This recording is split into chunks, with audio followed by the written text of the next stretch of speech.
Hey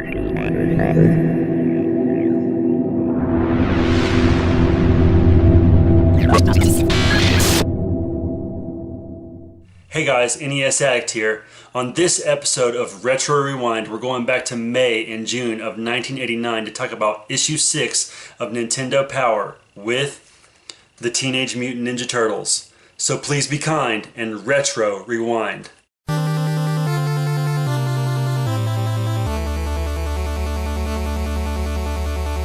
When this issue of Nintendo Power arrived in mailboxes, some interesting things were happening in pop culture.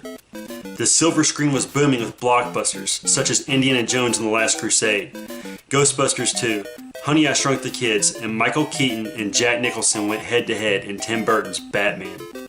In the music scene, Kurt Cobain's Nirvana released the debut album Bleach, and on radio stations nationwide, Don Henley's The End of Innocence and Bad English's hit single, When I See You Smile, were played on regular rotation.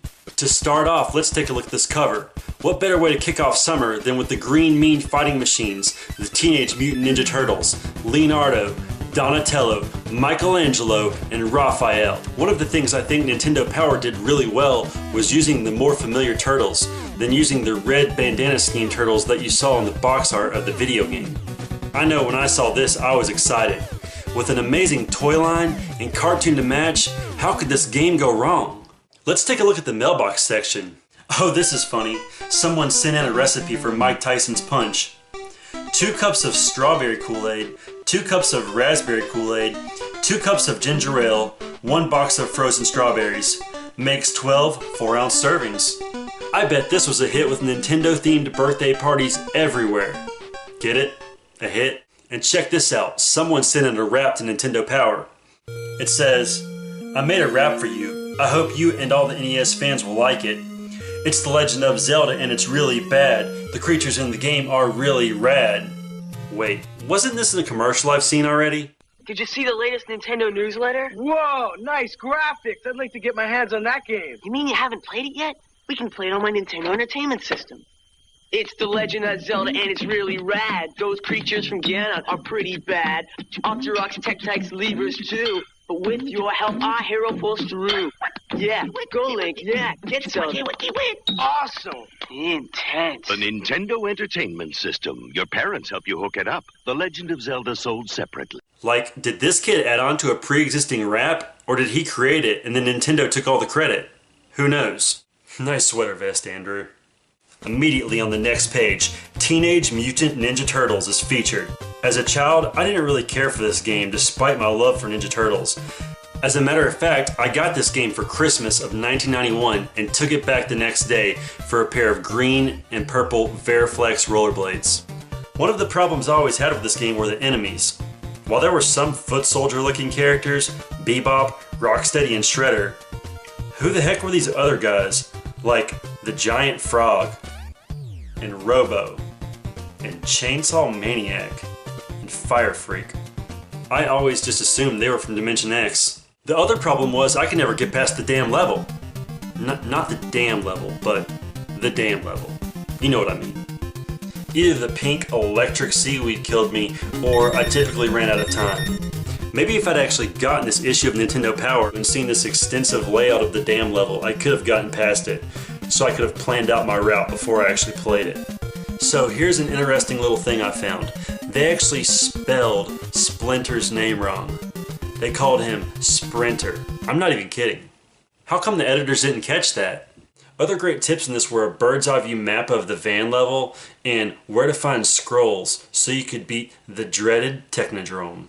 Let's check out the Nintendo Power Awards for 1988. Best Graphics and Sound, Simon's Quest. I'll agree, this game has some amazing music. Best Challenge, Legend of Zelda. I can agree with that.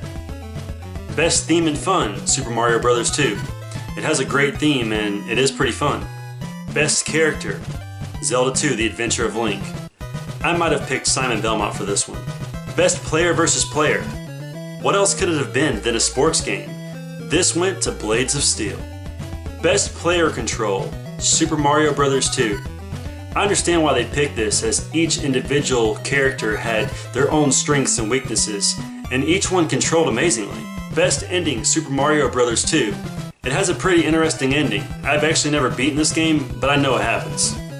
And finally, best overall, Zelda 2: The Adventure of Link. I recently played through this game and oh my gosh, I have no clue why people give it so much crap. I think this game is incredible. If you haven't played it, you really should. Up next we have The Adventures of Bio Billy. I remember playing this game at my friend Mark's house when I was a kid.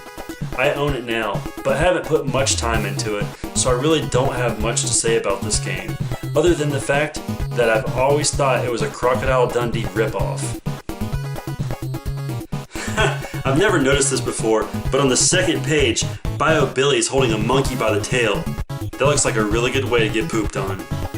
Maybe that's a really good metaphor for this game, because when you play it, you kind of feel like you're getting pooped on. Up next we have Cobra Triangle. Look at this section titled Beat the Monster. Check out these enemies. A crab, a serpent, a giant squid. Look at this little shark over here. What a guppy. And on page 32, they revisit one of my favorite games of all time, Life Force. Gone are the large words taking up both pages. Finally, Life Force gets the coverage it deserves, with all of the amazing power-ups, the incredible stages, the unforgettable boss battles. How could you not love this game? Unfortunately, I've never beaten it without the Konami code. And on the back of the poster was an amazing layout guiding you through each individual level. Here's a fun fact. When I was a kid, I always called the enemy at the end of the first level Mother Brain. I hadn't played Metroid up to this point, so this may be where the confusion kicked in. Alright, it's poster time again. Let's see what we have here. Oh wow, check out this poster. It's from Mega Man 2. Look at all these cool enemies. This is a great poster. The only creepy thing is Dr. Wily's toes are sticking out of his shoes, and this string kind of always reminded me of a worm. This is what it says about Mega Man 2. Starting off the preview section, this issue is Capcom's hot new Mega Man 2. It features super sound, spectacular graphics, and a great gameplay. You'll love it. I agree, this sounds incredible. As a matter of fact, Mega Man 2 has one of the greatest intros of all time. As it slowly pans up and builds, you just can't wait to see Mega Man standing at the top of this building, and then boom, it kicks in.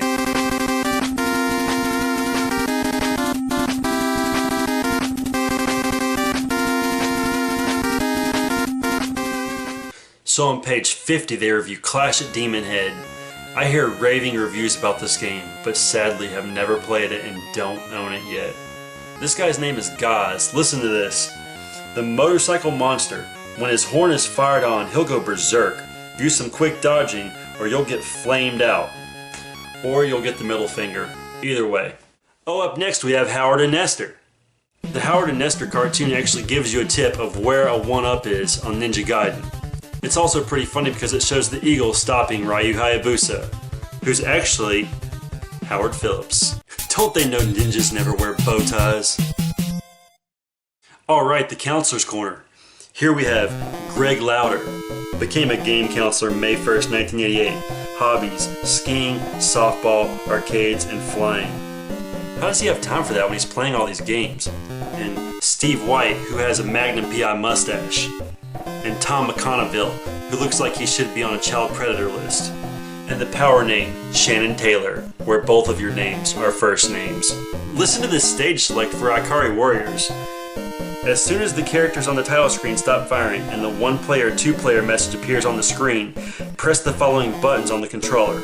Up, down, A, B, left, right, A, B, up, A, down, right, right, left, B, up, left, A, right, B, left, right, A, left, up, A, down, A, right, left, B, and start.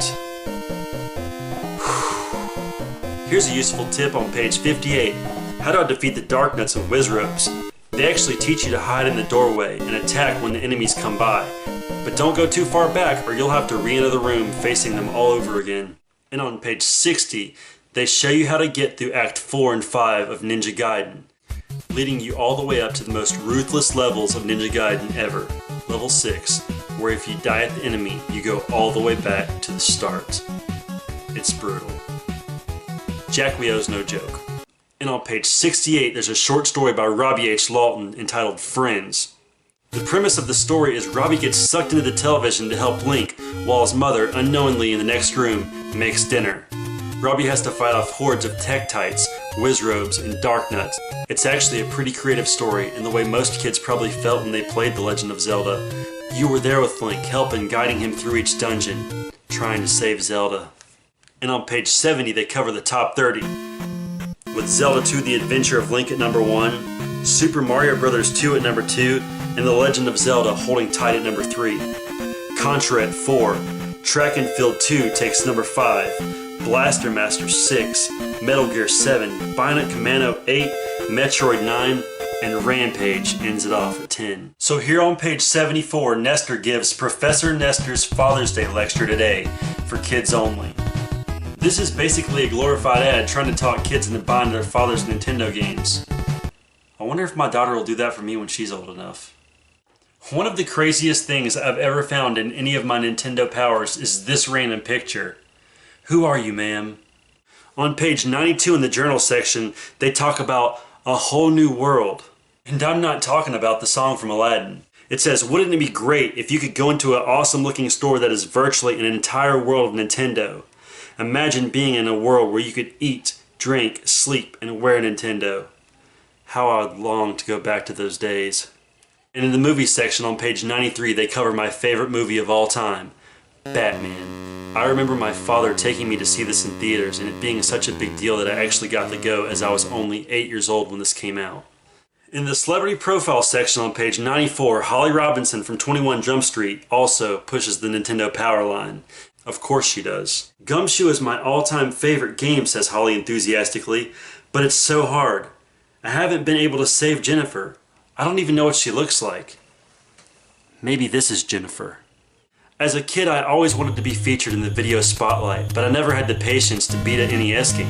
It was always amazing to me how these kids could actually beat some of these difficult games. Even as an adult, I don't know how they did it. How did anyone beat Kid Icarus? For example, listen to this kid. It says, I consider myself a power player. I just solved Zelda 2 The Adventure of Link in a week and a day. This is one of my many accomplishments. I've solved Super Mario Bros., Jackal, Legend of Zelda, Jaws, Renegade, Legend of Cage, Ikari Warriors, and Goonies 2. I've also beaten Mike Tyson in Mike Tyson's Punch-Out and finished Metroid and Kid Icarus 6 times. Are you kidding me? And in the vein of NESComplexs, for NES Achievers, we're going to continue to look for weird names. What about this guy? Jim Hochsprung of Miltano, Minnesota. And I know I shouldn't go here, but this guy's name is Jack Wang. His parents should have really thought about that before they named him that. On page 76, classified information. From Agent 710, they teach you how to do the extended grenade on Blaster Master, where you actually pause when the grenade is exploding, and the enemy will continue to take damage even with the game on pause. And on page 79, Agent 207 teaches you the quick climb maneuver on Ninja Gaiden, which is essential for getting through some of the levels on the game. On page 82 starts Video Shorts, where they cover some amazing games and some crappy ones. And here in the Pack Watch section on page 103, they forecast the Game Boy. It says, have you ever secretly dreamed that you could put your NES in your pocket so that you could play it wherever you go? So have we. Well, our dreams are about to come true as Nintendo will soon be introducing Game Boy. Who knew that this would be such a success? Even more successful than the colorful Game Gear and Atari Lynx. And that wraps it up for this episode of Retro Rewind. Come back next time when we preview issue 7 featuring Mega Man 2. Thanks for watching.